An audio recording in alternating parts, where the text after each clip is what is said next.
इस समय हम लोगों पर बहुत बड़ा संकट चल रहा है। लोग अपने धर्म को बढ़ाने के लिए उन लोगों को गलत तरीके से फंसाकर उन पर अत्याचार हो रहा है। कि टीवी में कोई 35 टुकड़ा कर दिया, कोई 25 टुकड़ा कर दिया। हम जिससे प्यार करती हैं हमारा वाला है सनी। बिस्मिल्लाहिर्रहमानिर्रहीम, अस्सलाम वालेकुम, वेलकम टू तनवीर रिएक्ट। दोस्तों, जिस तरह मुसलमानों के खिलाफ बहुत सी मूवीज़ बन रही हैं जो नफ़रत फैला रही हैं, जो दंगे फसाद फैला रही हैं, पंडित से सवाल किया कि हिंदुओं के ख़िलाफ़ जो है वो लफ्ज़ जिहाद हो रहा है। यानी जिहाद का मतलब ये है कि जो मुसलमान हैं वो हमारी औरतों के साथ यानी कि उनको सरसब्ज़ प्यार के बाग दिखाकर उनको अपनी जाल में फंसाते हैं, फिर उनके साथ शादी करते हैं और फिर वो अपना सारा पूरा यानी जितना भी मकसद है वो अपना पूरा करके फिर उनको कत्ल कर देते हैं। लेकिन ये उनकी गलतफ़हमी है।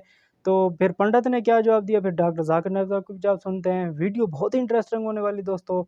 तो चलिए दोस्तों, बगैर टाइम वेस्ट किए वीडियो को स्टार्ट करते हैं। कि हमारी माँ, बेटी, बहन जितनी भी हिंदू धर्म के लोग हैं वो इस समय हम लोगों पर बहुत बड़ा संकट चल रहा है। क्या कुछ लोग अपने धर्म को बढ़ाने के लिए हमारी माँ, बहन जितनी भी हैं उन लोगों को गलत तरीके से फंसाकर उन पर अत्याचार हो रहा है। आप प्रतिदिन देखते होंगे कि टीवी में कोई 35 टुकड़ा कर दिया, कोई 25 टुकड़ा कर दिया। ना जाने ये कैसे सिलसिला रुकेगा। मैं तो बहुत चिंतित हूँ। यह समस्या अब मेरे घर में भी आ सकती है, जितनी माँ बहन हमारी बैठी हैं उनके घर में भी आ सकती है। लेकिन हमारी माँ बहनों से एक ही निवेदन है कि ऐसे दुराचारियों से बच के रहें। ये प्रलोभन देते हैं, पैसे से, बोली से, हर तरह से ये परेशान करते हैं जी। ना समझ में आ रहा है कि ये कैसे रुकेगा हमें। लेकिन एक ही हमारी माँ बहन बोलती हैं कि मेरा वाला ऐसा नहीं। ये समस्या हमको ना समझ में आ रहा है कब तक दूर होगा। इन लोगों को समझ में नहीं आ रहा। प्रतिदिन टीवी पर देख रही हैं कि एक मिला आ रहा है तो 25 टुकड़ा कर रहा है, तो कोई 35 टुकड़ा कर रहा है। ना कुछ समझ में नहीं आ रहा है। सही है। और लड़कियों को, कुछ बहन बेटियों को समझाओ तो वो कहती हैं हम जिससे प्यार करती हैं हमारा वाला है सनी है। जब हो जाएंगे टुकड़े तब कहेंगे कैसा है। मेरा सवाल ये है कि दुनिया में हम जो प्रैक्टिकली दुनिया में देख रहे हैं, ये मुस्लिम ही ज़्यादा सबसे आतंकवादी है और जो मासूम लोगों की हत्या कर रहे हैं, तो इंसानियत कहाँ है? माशाल्लाह, भाई साहब ने 2 दिन तकरीर सुनी और उसे यकीन हो गया क्या कुरान में सबसे ज़्यादा इंसानियत है। माशाल्लाह, उसके मुबारक देता हूँ। लेकिन सवाल अहम है। सवाल गलत नहीं, आपका सवाल सही है। सवाल है कि हम देख रहे हैं मुसलमान ही आतंकवादी है। ये झगड़ा फसाद, मुसलमान फंडामेंटलिस्ट है, मुसलमान टेररिस्ट है, आतंकवादी है। जब हम कुरान पढ़ते हैं तो हमें इसका इज़हार होता है। लेकिन ये है क्यों गलतफहमी, जिस तरीके से मीडिया गलतफहमियां फैलाती है हम उसको इग्नोरेंस में, अनजाने में मान लेते हैं। टेररिस्ट के मानी क्या है? मैं कहता हूं हर मुसलमान टेररिस्ट होना चाहिए, आतंकवादी होना चाहिए। आतंकवादी की मानी क्या है तो समझ लो। टेररिस्ट उसे कहते हैं जो इंसान दूसरे इंसान के दिल में टेरर पैदा करता है। अगर कोई चोर पुलिस को देख रहा है तो उसके दिल में टेरर आता है, खौफ आता है। उस चोर के लिए पुलिस टेररिस्ट है। इस तरीके से हर मुसलमान, कोई भी एंटी सोशल एलिमेंट मुसलमानों को देखता है उसके दिल में खौफ आना ही चाहिए। अगर कोई चोर मुसलमान को देखता है, कोई बलात्कार करने वाला मुसलमान को देखता है, कोई भी एंटी सोशल एलिमेंट मुसलमान को देखता है, उसके दिल में खौफ होना ही चाहिए। कुरान मजीद में अल्लाह ताला फरमाते हैं सूरह अनफाल में, सूरह नंबर 8 आयत नंबर 60 में, खौफ पैदा करो उन लोगों के दिल में जो लोग एंटी सोशल है, जो हक को इनकार करते हैं, उनके दिल में खौफ डालो। लेकिन सवाल यह है कि कई बार एक शख्स एक काम करता है, उसे 2 लक़ब दिए जाते हैं। मिसाल के तौर पे हिंदुस्तान 60-70 साल के पहले अंग्रेज हम पर हुकूमत करते थे। कई साल किया। बहुत से हमारे इस देश के हिंदुस्तानी थे जो इस देश की आजादी के लिए झगड़ा कर रहे थे। इनको अंग्रेज कहते थे आतंकवादी, टेररिस्ट। हम आम हिंदुस्तानी कहते थे देशभक्त, फ्रीडम फाइटर, पेट्रियट। वही आदमी वही काम, 2 लक़ब, 2 टाइटल। अगर आप अंग्रेज की बात मानते हैं, अंग्रेज कहते हैं हमें इस देश पे हुकूमत करने का हक है। अगर उनको हक है तो ये लोग को हम टेररिस्ट बिल्कुल सही कहेंगे। लेकिन आम हिंदुस्तानी कहता है ये अंग्रेज तो तिजारत करने आए थे, इनको हम पे हुकूमत करने का क्या हक है? तो हम कहेंगे ये लोग हैं देशभक्त, फ्रीडम फाइटर्स, पेट्रियट्स। सेम आदमी, सेम काम, 2 लक़ब, वही आदमी वही काम, 2 लक़ब। अगर आप अंग्रेज की बात को मानते हैं कि अंग्रेज को हक है इस देश पे हुकूमत करने का, हम मानेंगे कि वो आतंकवादी है, चाहे वो भगत सिंह हो या, लेकिन आम हिंदुस्तानी कहेंगे नहीं ये तो देशभक्त है। तो आप किसके नजरिए से देखते हैं चीज को, फिर आप फैसला करेंगे वो आतंकवादी है कि देशभक्त। आपके हिसाब से भगत सिंह देशभक्त था क्या आतंकवादी था? सतीश भाई, देशभक्त आतंकवादी नहीं था ना? था के भगत सिंह देशभक्त था क्या आतंकवादी था? देशभक्त। हाँ, मैं भी समझता हूँ देशभक्त था। हम अंग्रेज की बात को नहीं मानते। तो जब अंग्रेज टेलीविजन पे कहते हैं, CNN BBC पे, कि मुसलमान आतंकवादी, आप क्यों मानते? सवाल वो नहीं है। मेरा जो सवाल था, आता हूँ, मेरा पूरा जवाब मुकम्मल नहीं हुआ। जवाब मुकम्मल होगा फिर आपको मौका दूंगा मैं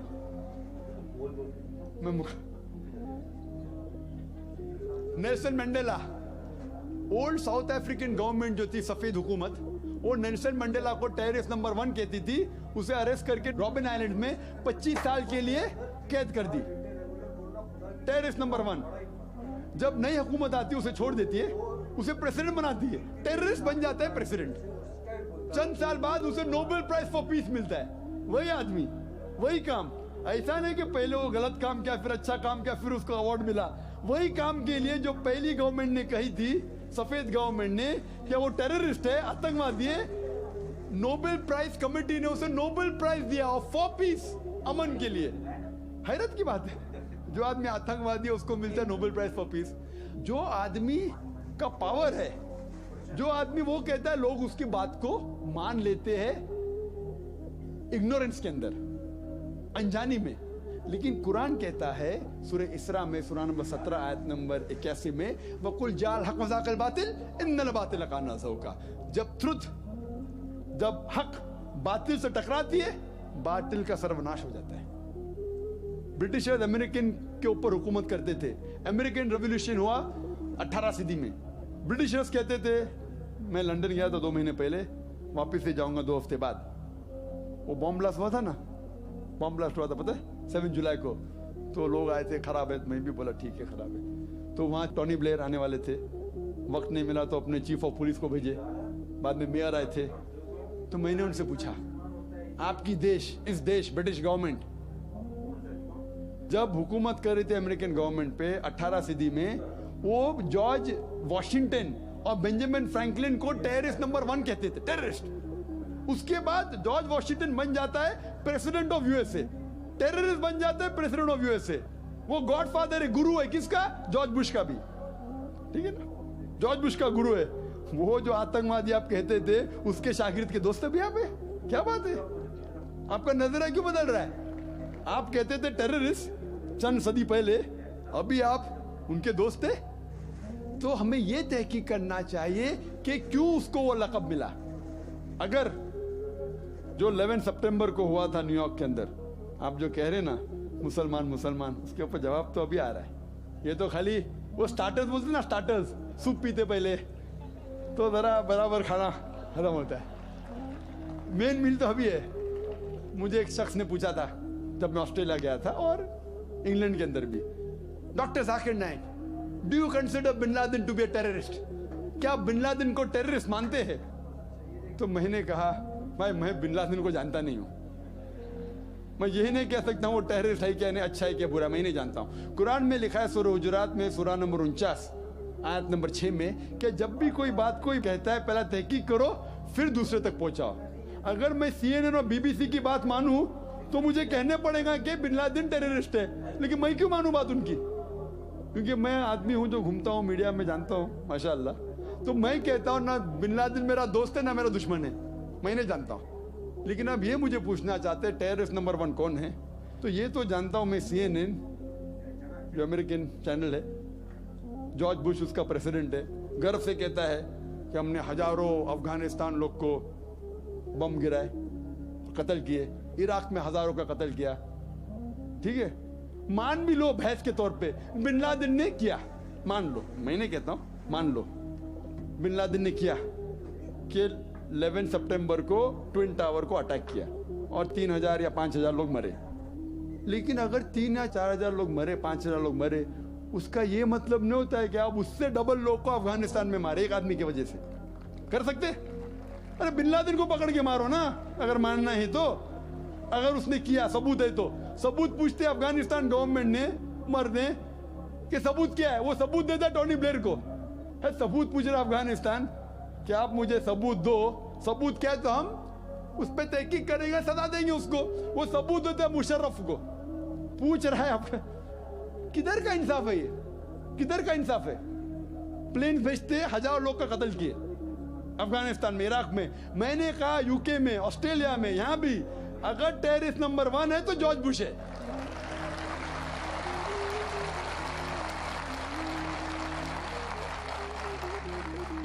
ट्विन टावर को किसने गिराया? CIA, FBI का क्या बजट है? इन लोग गर्व से कहते हैं अगर परिंदा भी पेंटागन के ऊपर उड़ेगा तो हम पहचान सकते। एक हवाई जहाज 1.5 घंटे बाद आके उसमें ठोक देता है, उनको पता ही नहीं चलता है।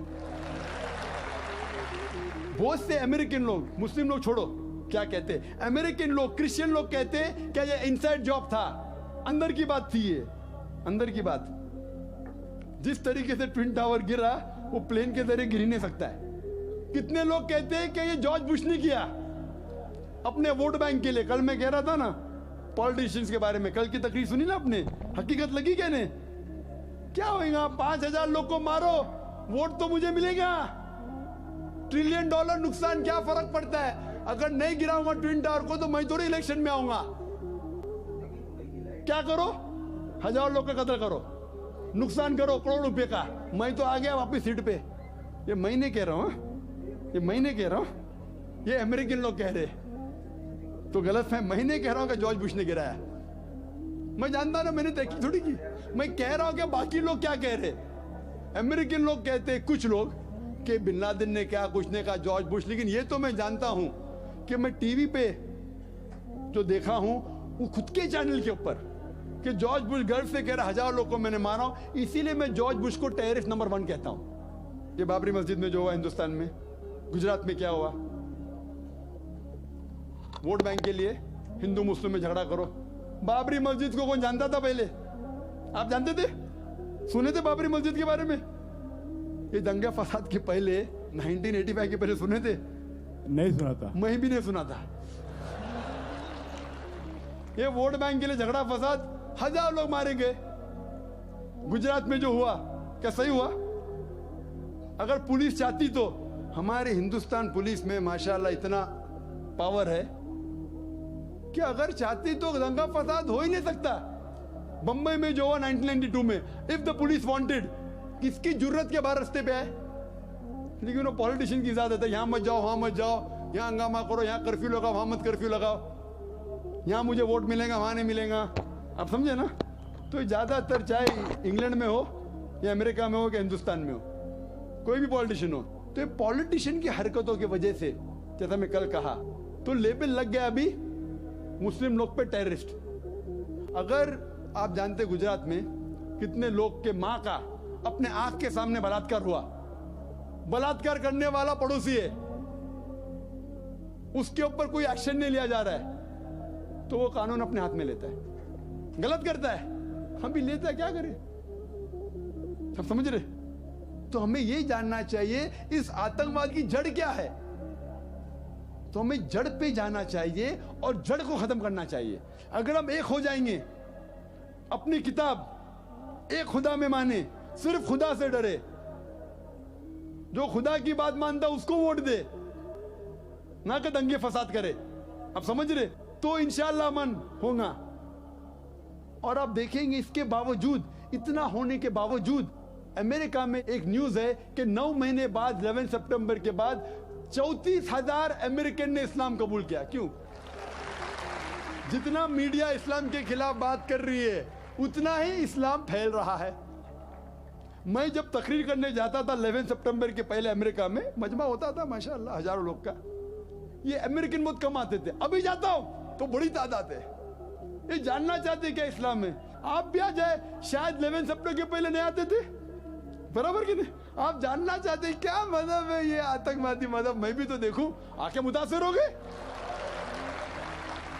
क्या नहीं? अल्हम्दुलिल्लाह। डंके की चोट पे कहता हूं, मैं क्यों डरूं किससे? क्योंकि अल्लाह ताला फरमाते हैं सूरह इमरान में सूरह नंबर 3 आयत नंबर 54 में, मकरुम मकरल्लाह वल्लाहु खैरुल माकिरीन।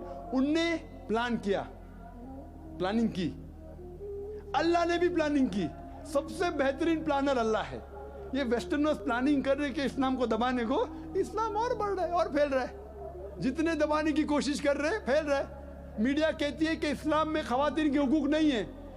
2/3 ऑफ द पीपल एक्सेप्टिंग इस्लाम, 66% के ऊपर जो लोग इस्लाम कबूल कर रहे हैं अमेरिका और यूरोप में, वो वुमेन है, औरतें। अगर औरतें को हुकूक हक नहीं मिलते इस्लाम में, तो ये अमेरिकन औरतें इस्लाम क्यों कबूल कर रहे, यूरोपियन औरतें क्यों कबूल कर रहे?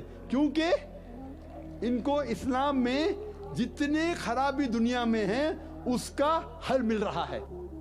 योन रेडली थी एक ब्रिटिश रिपोर्टर जो अफगानिस्तान में गई थी रिपोर्ट करने के लिए तालिबान के वक्त। जिस तरीके से सलूक किया तालिबान ने उनके साथ, मैं तालिबान का दोस्त नहीं हूं भाई, तो आप बोलेंगे तालिबान का एजेंट आ गया। मैं ना बिन लादेन को जानता हूं ना कोई तालिबान को जानता हूं। हक की बात कहता हूं, डरता नहीं हूं। अगर ब्रिटिशर्स ने कहा कि भगत सिंह टेररिस्ट है, मैं उनके खिलाफ हूं, डरता नहीं हूं। तो योन रेडली ने इस्लाम कबूल किया, बाद में गई थी खिलाफ लिखने के लिए, मुतासिर हो गई, मुस्लिम बन गई। तो इसीलिए हमें हक की तहकीक करना चाहिए और हमें जो लोग हक के खिलाफ है उनके साथ जंग करना चाहिए, तभी इस दुनिया में अमन होगा। दोस्तों ये थी आज की वीडियो। उम्मीद करता हूँ कि वीडियो आपको बहुत पसंद आई होगी। नई वीडियो के लिए मैं दोबारा हाजिर होऊंगा। दुआओं में याद रखिएगा। अल्लाह हाफिज़।